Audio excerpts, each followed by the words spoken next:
it's your boy Fusion back again with another video. Today we're talking about possible good captaincy picks and good transfers for this week.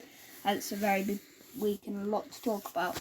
We've got Fpl Apprentices Tom on again. Tom, would you like to say hello? Yep. Hello guys. Good to be back on with you again, Josh, and record 2 videos soon. Yeah. Shall I get into it? Yeah. All right. So we're going to be looking at some captaincy options this week. So we're just gonna put out a few good captain options that we think could be for this week. So who are you captaining, Josh? Fernandez. Okay, so you're going Fernandez, all right? So we got Fernandez here. Okay. So he's got his fixtures. So he's got Chelsea and Palace this week, all right? So I think Palace is a good team to target, don't you think? Yeah. Their defence has been awful. They've been struggling a lot. So what do you think? Do you think he'll get a return at Chelsea or not? I think he'll get a goal or one return from Chelsea, and I think he'll get a few from Palace. He's the safest option. I don't want to risk it with Kane or Salah because they can perform, but it's a bit of a risk. So yeah. Yeah. I think if he gets a return at Chelsea, you'll be very happy with him being able to play at Palace. Now, I'm going for Kane, as we said in the last video. Now, I think he's got Burnley and Fulham. Now, I think he has the nicest fixtures. And I think Tottenham will win both these games here. Now, I do think a lot of people are going to go Kane this week. And you'd hope that he'd score. And looking back, he hasn't blanked once against the bottom 8 teams, okay, this season. He's got a return in every one, which would be interesting. So yeah, I think 2 good captain pick options there. I think a few other people to consider. You've got the likes of Salah, obviously. I'm not sure about him this week though. Sheffield and Chelsea.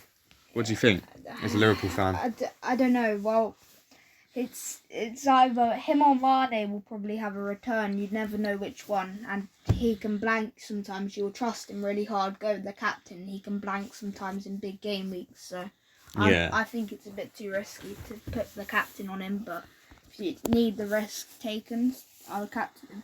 Yeah, no, I agree with you there. Definitely, I'm not going to go him. I'm just getting up Calvert-Lewin actually, Josh, because I brought him in this week.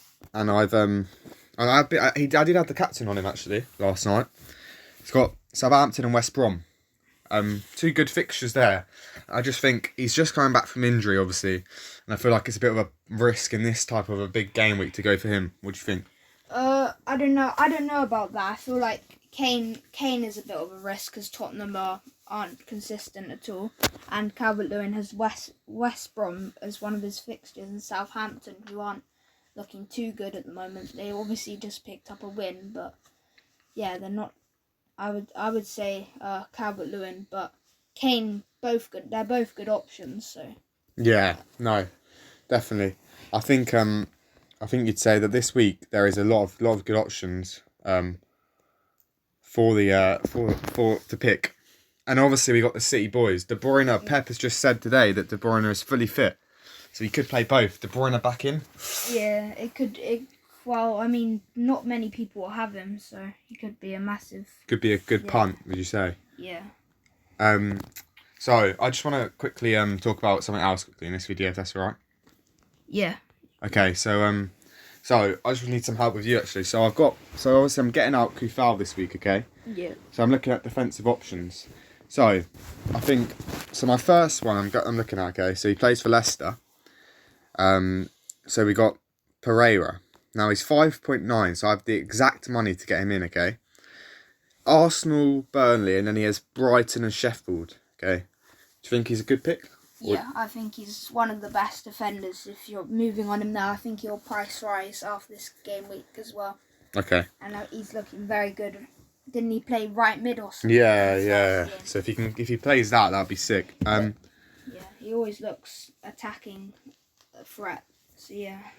I think I'll just run through 2 quickly. So the next one is Serge Aurier, the Tottenham. Now he's just come back from injury. Mourinho said he's fit. Tottenham have been struggling at right back as a Spurs fan. I really like Aurier. Burnley, Fulham, and Palace in his next 3 fixtures. I like that. What do you think? Do you think he'll play both though, or rotation with obviously Doherty and Tanganga there? I think he could he could play both. It's a bit of a risk because he might not definitely, but thinking about game week 29 as well, the massive blank Tottenham are playing on that week, so it could be a good shout. Yeah. All right, and we'll quickly move on to the last one. A really interesting one. Maitland-Niles. Okay, now, so he's obviously the defender on this game, if I can find him here. But he's been playing in midfield, actually, at centre mid, but by the sounds of it, he's going to play in attack. Now, his double game at fixture, Brighton and Everton, then he has Newcastle. I mean, they're not bad fixtures, and if he's playing in attack, 4.2 million, 0.8% owned. Do you think? Is he a defender on fantasy? On FPL, yeah. Yeah, that could be a good shout because he could get attacking returns, and obviously West Brom don't get too many defensive returns, but he could get a few offensive. It's a good shout. It's a risk though. Yeah, big risk. So I think I'm done talking for now. I'll quickly say you can obviously you're right if I quickly shout out my FPL. Yeah. So you can check out my team. I'll post it on Instagram and Twitter, Fpl Apprentices, and my pod will be out later. Do you want to wrap us up, Josh? And thanks for having me on. Yeah, good to have you on again, Tom. I'll see you guys in the next one. I'm out. Peace.